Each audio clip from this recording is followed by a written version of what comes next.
What's going on? Oh, every day. I know.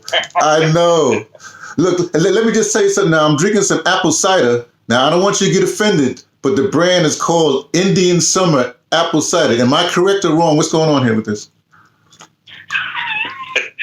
I don't even know where that comes from. I mean, I understand what Indian Summer is supposed to mean. It's supposed to be that little warm spell that comes usually after the first frost, but I don't even know what the origins of that is. I have no idea.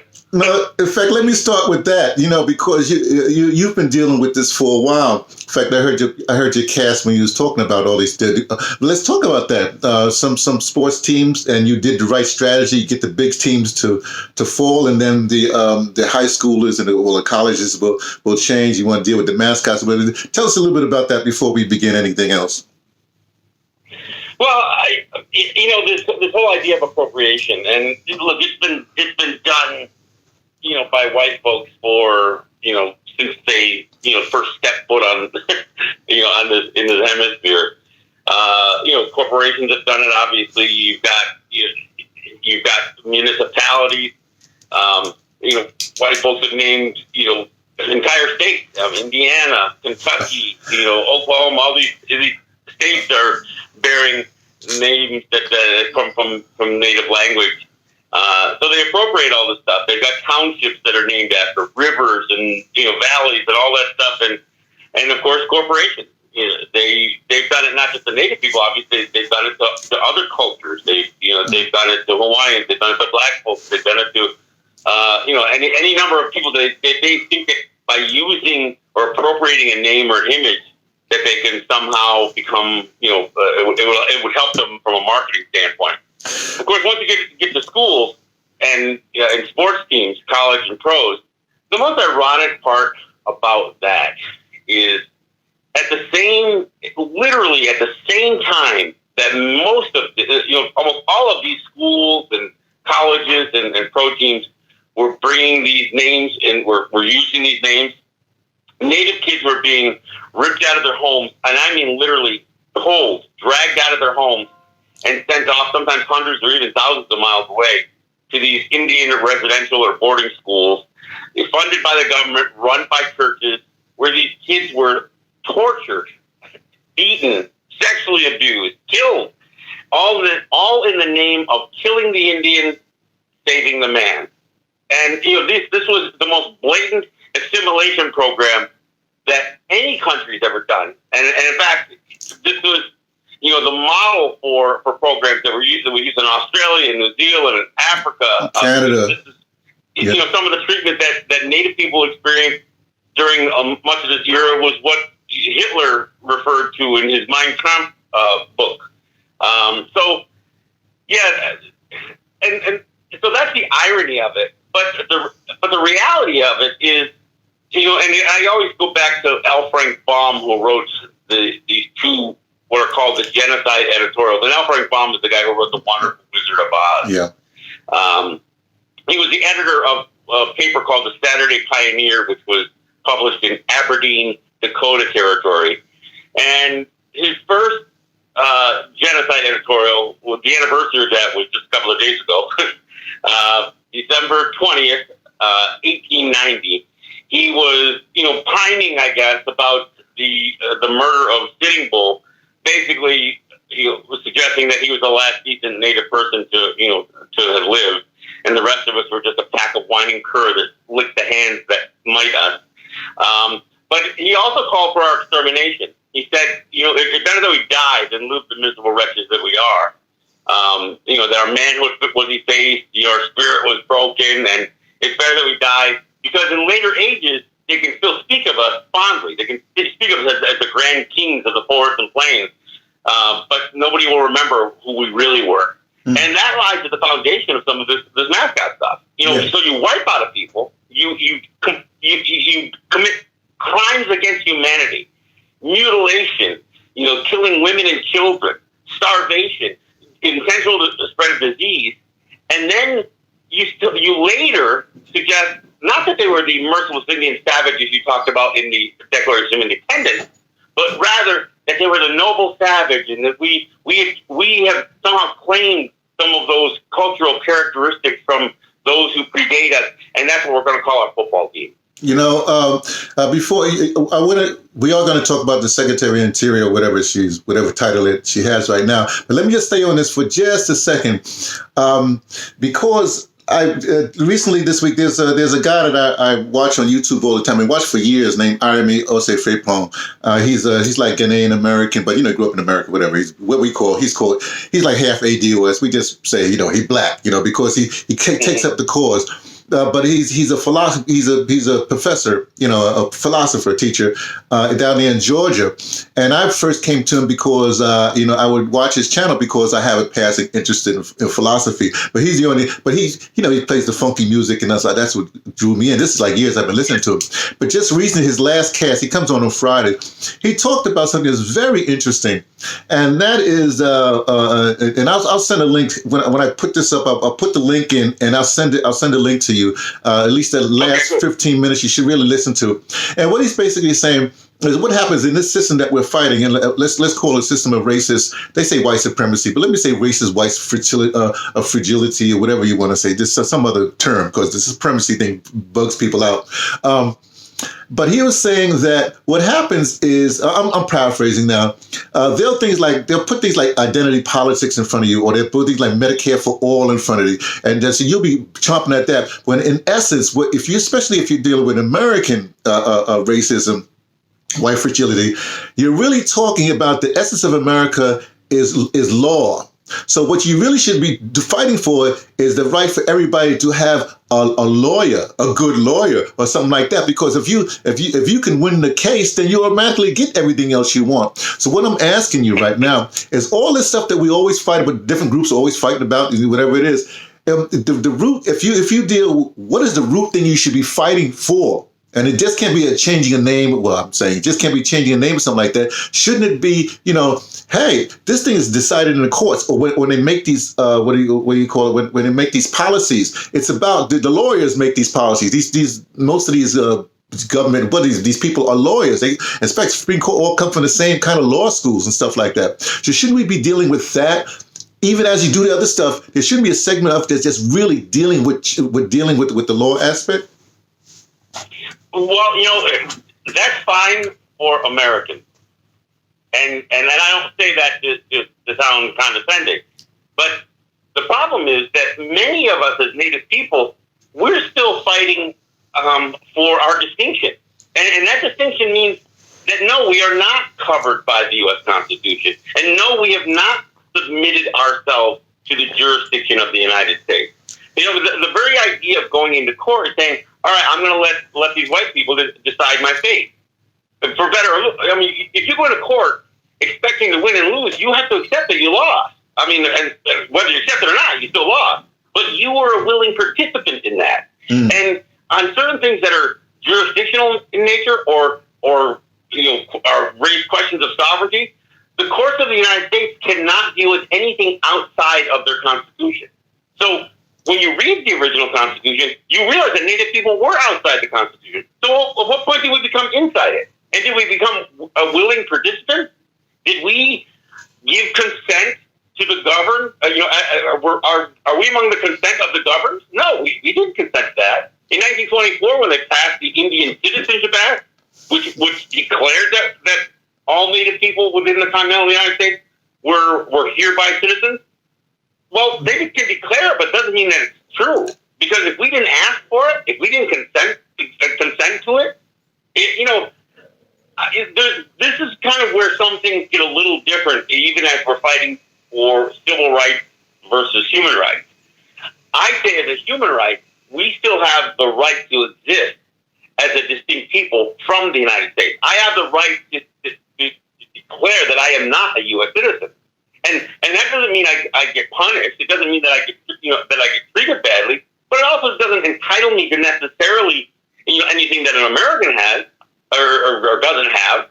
But at the same time, if I go into a court, if I'm going to let a white man in a black robe decide, make a ruling, whether there's a jury, which will never, by the way, be of my peers, you will never see Native people sitting on a jury when there's a Native person involved in a court proceeding. It will never happen. You might get a black guy on a jury when O.J. Simpson is on trial. You're not going to get Native people on a jury when there's any Native issues. And even when you do, and this will get into the next topic here, when Obama was president and he was trying to fill a couple of these federal judge spots, the Republicans were blocking him left and right.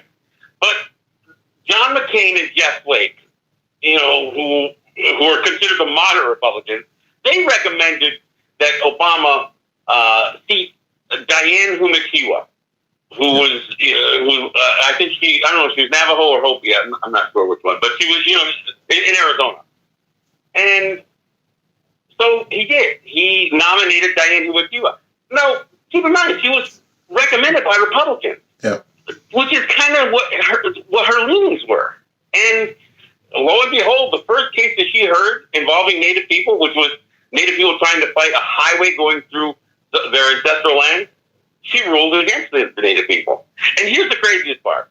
So when Scalia dies, there's this clamor all over Indian country. Oh, we need Diane Humakiwa put up on the Supreme Court.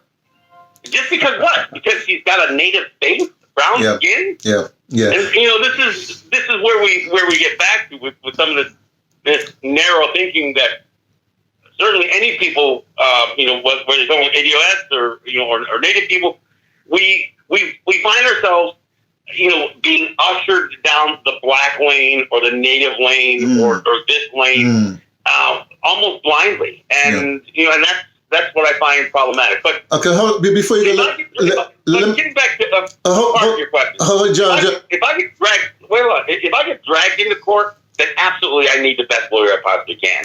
But, the foundation of my argument is going to be subject matter jurisdiction right off the bat, and the problem is the courts will almost always rule that they have that they have these underlying and superseding jurisdiction to rule on Native cases. Okay, no, that's great, John. I'm glad you gave it. To be fair to Irony's thing, he's actually talking about ADS. In other words, black people as citizens of this country. So you're absolutely right. Which goes to another thing. Now that you're telling me this is interesting because my work in South Africa when I was working with the also youth there, I always tell them they go on their liberation or whatever have you. I said, listen, even if you get your liberation, you realize the fight is not done.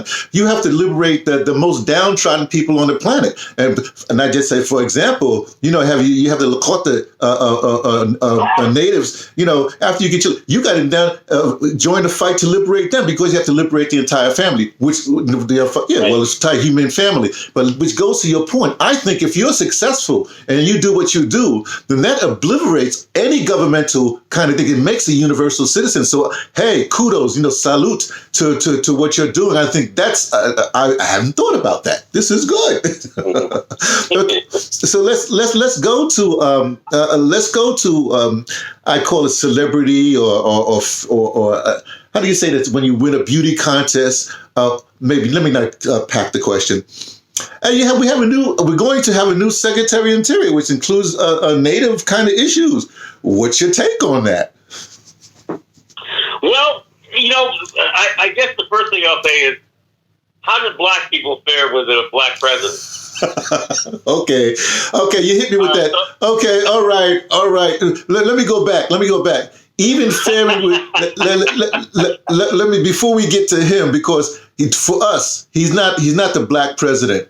He's basically an African American, but an African and a white parent, which doesn't make him the same, the same lineage that came through the same experiences at what we call ADOS. But I understand. We'll get to that in just a second. Thurgood Marshall, certainly was on Supreme Court. He did all the stuff and that, but he wasn't the best person at that time. He wasn't really you know what I mean? It's like everything is a compromise in those circles. You see? So I hear what you're saying. We fared worse under. In fact, not only we. The problem is everybody fared worse. I mean, he was the biggest. I talk about Obama, the biggest war criminal to come down the pike in a long time. More drone bombings of world citizens as well as your own citizens.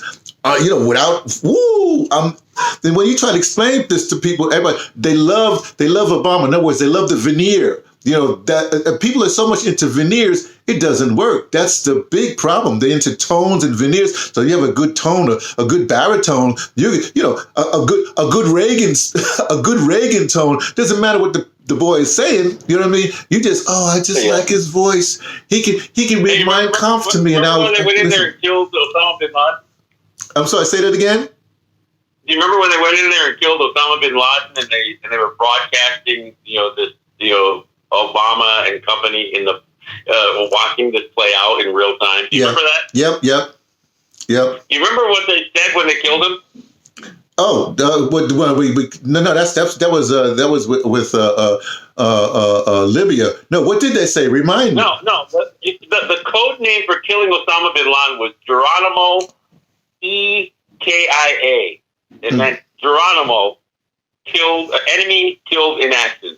So the Obama administration, their military, they actually designated the code name for Osama bin Laden Geronimo. Man, well, these things happen. But let me go. What's her name? Kit. I want to say Kit. What's this woman's name? She used to be a congressperson that's now going to be the whatever. Deb Haaland is the one who's nominated for the Interior Department Secretary. And look, when you talked about, I'm not going to debate whether Deb Haaland has Native ancestry. Her mother clearly was. Her father isn't. That's why she's got that. What is that? Swedish or Scandinavian name, Dutch name, maybe Haaland, I don't know. But so she's Native on her mother's side. But her parents, I think both of her parents, but certainly her father was military. She was military. She's a Christian. She, most of the influences of her life, and institutional influences. Now, I'm not saying that her mother didn't have some good influence on her. Whatever happened in her circumstance, she was a single mother, which is not unusual certainly for women of color. Don't know what happened to the father of her child. She raised the child by herself. And she did work within, the pueblos of the community that she was a part of, the Native community. But then she made the leap. She used that as a stepping stone to become, I think she was the Democratic Party chairman. So her Democratic stripes became very, very ingrained in her persona. So this is a woman who is politically Democrat, is spiritually Christian, and a second generation military veteran. Now, having said that, it's one thing to have that in your history. It's another thing to constantly use that as your identifier. And so when you use the part of the Native ancestry or upbringing as part of your identifier, but you're immediately talking about how you were shaped as an adult, not what's in your genetically, but how you were shaped, growing up and as an adult by your faith and your service. If that is how you define yourself, then you're pretty much in that, And so the thing that I got to say about Deborah Haaland being Interior Secretary is all these Native people who are saying, "Oh, great! We finally have a voice in the federal government in a cabinet position." I had to remind people, she's not our voice. We didn't elect her, even when she was a congressman. It was white people that elected her. I mean, you look at the breakdown on how she got elected. Native people weren't a major contributor to her vote tally. Why? Because we aren't a major contributor to anybody's vote tally. Mm-hmm. So we didn't elect her, and we certainly didn't appoint her. We, Native people, did not put her in that position. She is not our voice. We never authorized her to be our voice. We never, granted or consented. Look, I know some people were lobbying hard for her to get that position. And the fact that she's in that position, I'm not complaining that she's in the position. I just want people to have a little bit of a reality check. Mm. Her job there is not to be our voice. What her job there is supposed to be is to be our ears, or to be their ears, not our ears, their ears. Mm. We have voice. I have voice. People. I can speak for myself. And there are Native people who are living on Native territory, experiencing their lives, their entire lives, the poverty, the oppression, all of that, who can speak to our experiences a lot better than somebody like Deborah Haaland. But can she listen?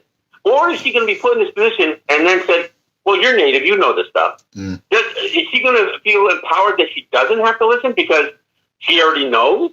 Because, as a Native person in that position, that she's already, that she knows all she needs to know? That's my concern.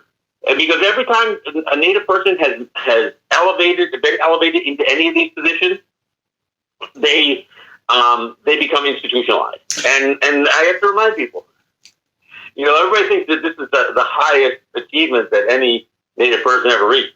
The vice president of the United States under Herbert Hoover was Charles Curtis. He was Native. He was Kaw, and he was raised by his grandparents. He had all the same kind of stripes that Deborah Haaland did. The difference is that he was a Republican. He was a Republican congressman. He was a Republican senator, and he was a Republican vice president. And he sucked for Native people.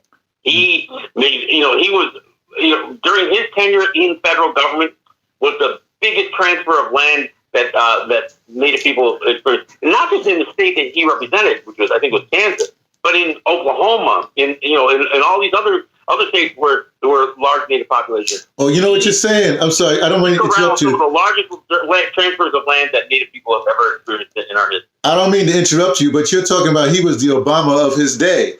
Because, black people lost more wealth and everything else under Obama. But let me ask you something about this. This is kind of interesting because there were back a little bit way back in Chicago, Harold Washington became mayor.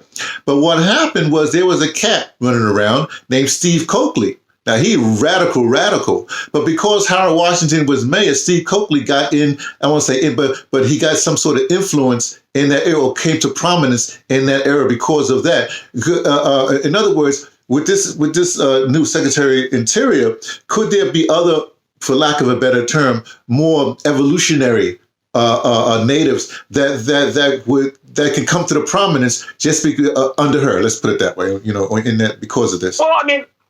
Yeah, again, I think the problem is that anybody who thinks that the solution to our problems is that we need to get more Native people in the government. I mean, that's like, okay, so we're gonna join the oppression and change it from the inside. Yeah, that we don't have very many people by comparison to white people. First off, white people represent, I think, 62% of the American population. We, especially Native people living on Native territory, we represent about 4 or 5/10 of 1%. So we don't.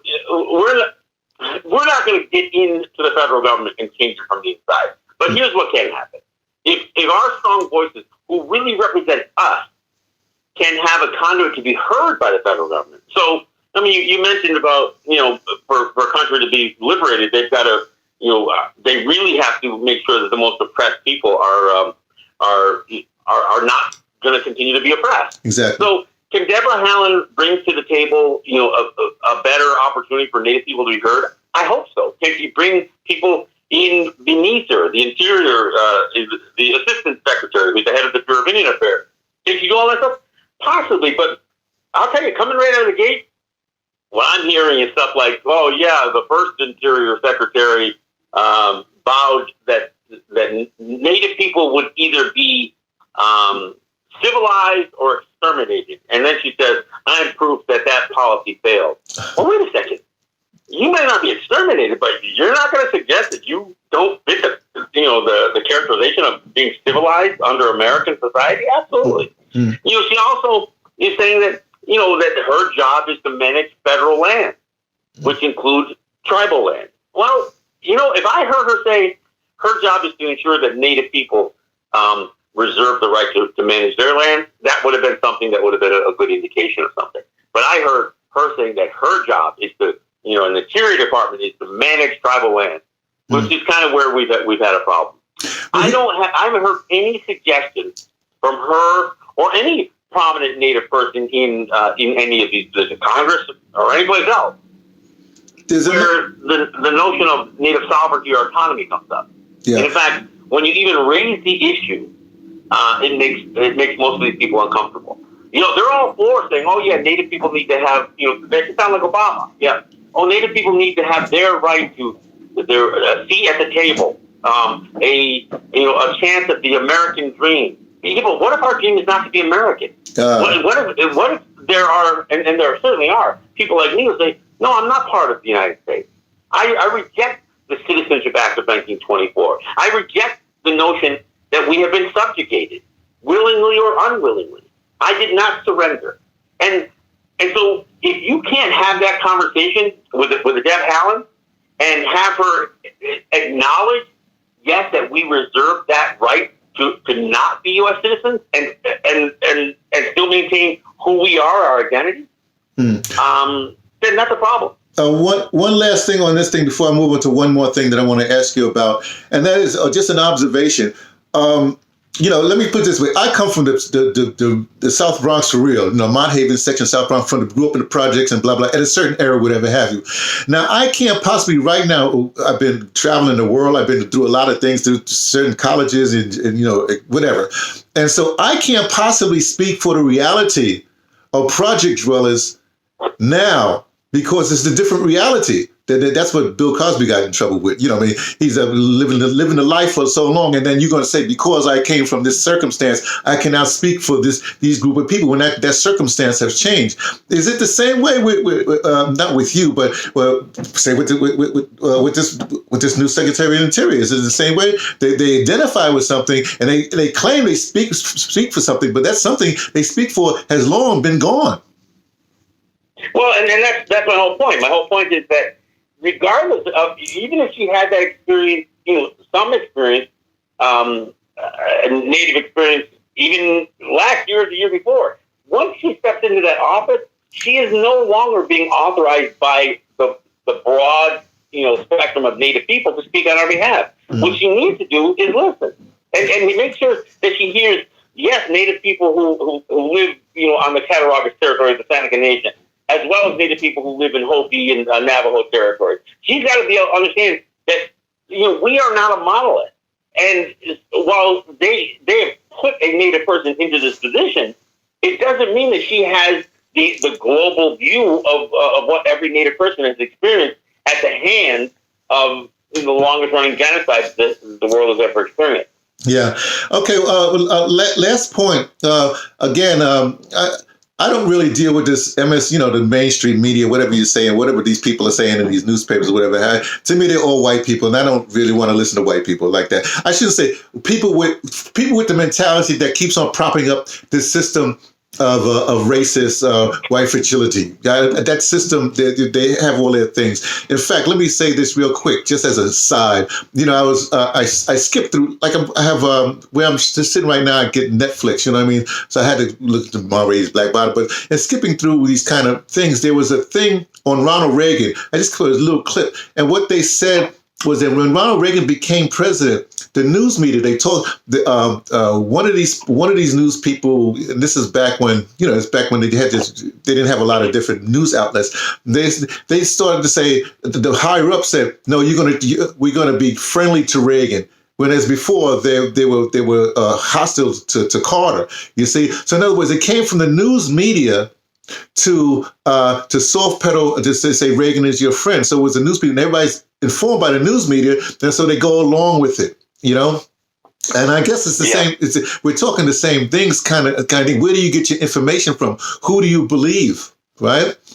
Can you just comment on that for just a second? Because I'm getting into a lot of trouble. Not a lot of trouble. I go crazy because I be talking to people. Then I realize I'm not really talking to this person. I'm talking to somebody who's in the echo chamber of say, NPR or something like that. So it's kind of weird. So, and that's exactly right. I mean, and anytime you hear any mainstream media, and of course this includes NPR, but it also includes, frankly, a lot of podcasters and everything else. You're going to hear, people who who have lost their ability to apply critical thinking to their conversation. Mm-hmm. Look, I'm not going to sit here and openly condemn the character of Deborah Haaland. That's not my point. My point is, I'm going to be skeptical because we've been here before. Mm-hmm. There have been, Ben Nighthorse Campbell gets elected originally as a Democrat, switches parties as a congressman, then becomes a senator, and he sits there in the Senate chambers for all the world representing like all Native people as far as people are concerned. I mean, he cuts the ribbon when they put the shovel in the ground. He's got this big full headdress on and everything else. When they started the construction for the Native American Museum in Washington, D.C. I mean, so you're right. I mean, what happens is the media buys into this stuff, and they make these media darlings out of people. Same thing happened with Ruth Bader Ginsburg. I'm sorry, some of her rulings suck, especially as they're related to Native people. But nobody wants to talk about that. Instead, they want to do like the American history books do. Make everything a story with a happy ending. Yeah. Well, I'm sorry, we aren't at the end, and we aren't at the happy place. At least not all of us. Maybe some people are, but even those people manage to make their lives miserable. So yeah, I agree with you. And if we raise the question, we sound like we're the haters. And all I'm saying is let's leave the question out there.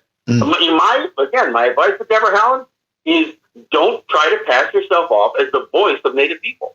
The only place what she needs to do is carry our voices to the people that that can affect change. If she can't affect change herself, she needs to hear it and do what she can do. And if she can't do it, then she needs to carry our voice, not carry her own voice. I don't know what her real world experience has been. I know that she's been, I know what her background is, church and military and Democratic Party.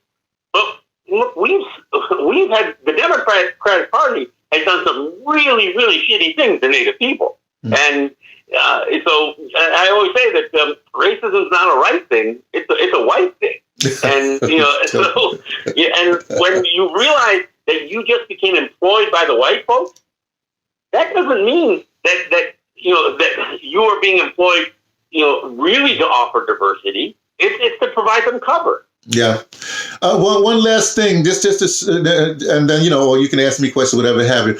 Again, I'm going to send you a link that Andrew Yang has a podcast, and in this last podcast that I heard from him, he had a guest on, a fantastic guest on, but he was saying that they did some sort of study, and it comes out like this: people identify with a certain, let's call it team, and no matter what you say, you could be logical against whatever that team was saying, but people will not give up their team.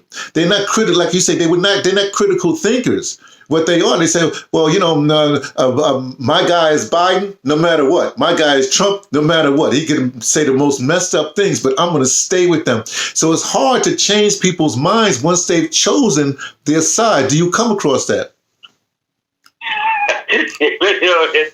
You know what the media calls that, right? No, what does the media call that? Tribalism.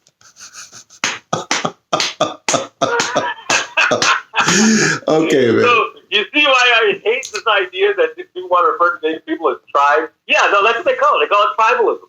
Yeah. And they've used that. These media pundits have been spewing that word like crazy since, especially during the Trump administration. But yeah, so anytime I hear media pundits talk about the tribal regions of Afghanistan, they are talking about the sophisticated regions. They are talking about advanced civilization. And so when they talk about the tribalism that was on display during the Kavanaugh hearings or whatever else, like you said, team Democrat, team Republican, or whatever else. No, that's exactly what it is. Not the word necessarily, but you're right. These people become incapable of applying any criticism, and that's what you saw when Biden won the nomination. It's like, okay, we all got to circle the wagon. Doesn't matter how much racism Biden spewed in his 50 years in federal government. We got to circle the wagons around him to defeat Trump. And of course, don't even get me started at how crazy and delusional Trump followers are. I mean, there are literally millions of people who are still insisting with no way to even come to that conclusion that Trump won this election by a landslide and that it's that it's being stolen. Yeah, I don't even want to. I sort of ignore that. That to me is the ultimate. That let's ignore white people, white thought, whatever it is. But in fact, since you got off on that, have you been noticing the latest infighting with the so-called progressive community where they're again taking this identity things. I mean, those people who are in love with AOC, which I am not in love with her at all, because one of her constituency in her area is Rikers Island, and I don't hear saying anything about the jail situation or prison situation. But let me not jump there.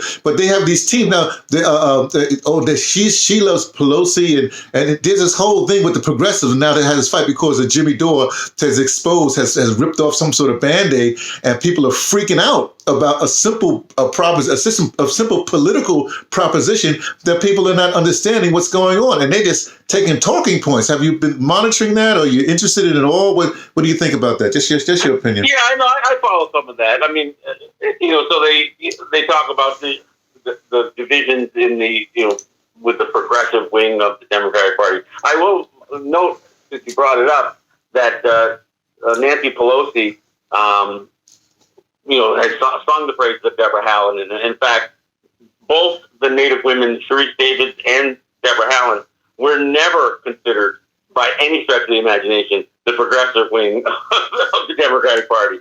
They were completely in the fold with the with Pelosi and company. Now, but you're right. I mean, you see this division, and this has been really a challenge for Pelosi because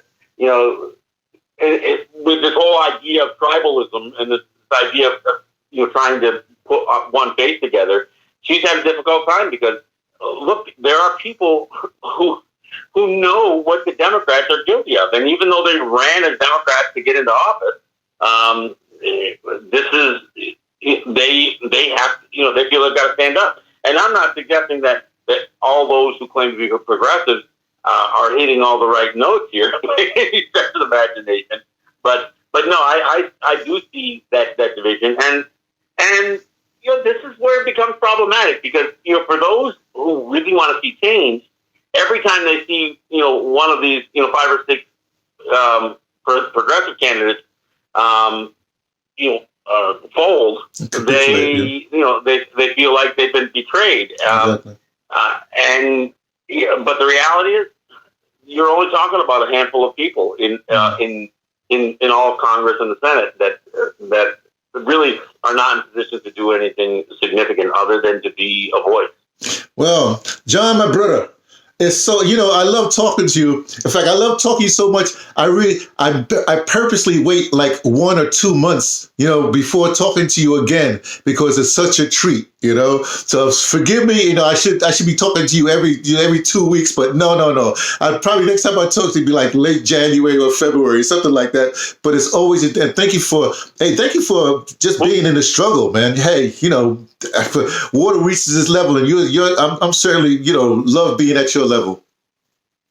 Well, it's fun to talk to you too, and I'm glad because you asked the right questions, and you asked the right questions without a preconception on what the answer is going to be, and that's kind of what I like. But yeah, it's going to be interesting to see how January plays out, to see how these Trump worshipers respond, after inauguration and with some of these appointments and that kind of stuff, and of course we still got COVID ravaging, with some ravaging numbers going around, and a lot of doubt associated with vaccines and that kind of stuff. But they don't even know if the vaccine is going to prevent spread. They just, at this point, the only thing that they claim to know is that it can reduce the illness caused by the virus. But they don't even know if it can prevent the spread, and they don't know how long immunity lasts. So we literally could be in a situation that by the time the last people in the United States get a vaccine, if they take it, the immunity may have worn off of the people who got it in the first place. Well, not to mention that there's supposed to be some sort of renegade strain that's going on that's coming out of England. I mean, there's a lot of stuff. I purposely didn't want to talk about COVID right now. But I hear you. That's what obviously this is a conversation that we will have. Native people are probably experiencing some of the worst numbers. Navajo is getting a lot of coverage, but even where I live here in Seneca Territory, if you extrapolate the numbers, our numbers are every bit as bad as Navajo territory. It's just that it's not reported because we're a small population. Okay, man, go well. Enjoy the end of the year. We just finished the solstice. I don't know if that means anything to you, but enjoy the end of the year. And let's see what happens. Well, man. it means something to me because my birthday's on the 20th, so I'm at the cusp of the solstice. Happy birthday, So man! Happy life day, happy birthday, happy whatever y'all want to call it, whatever you call it, day. I'm glad you made it another year. I'm on my next trip around the sun right now. Well, I'm glad you made it another year. Welcome in. All right, man. Later. Thank you so much. Hey, it's great to talk to you. We'll talk soon. All right, man.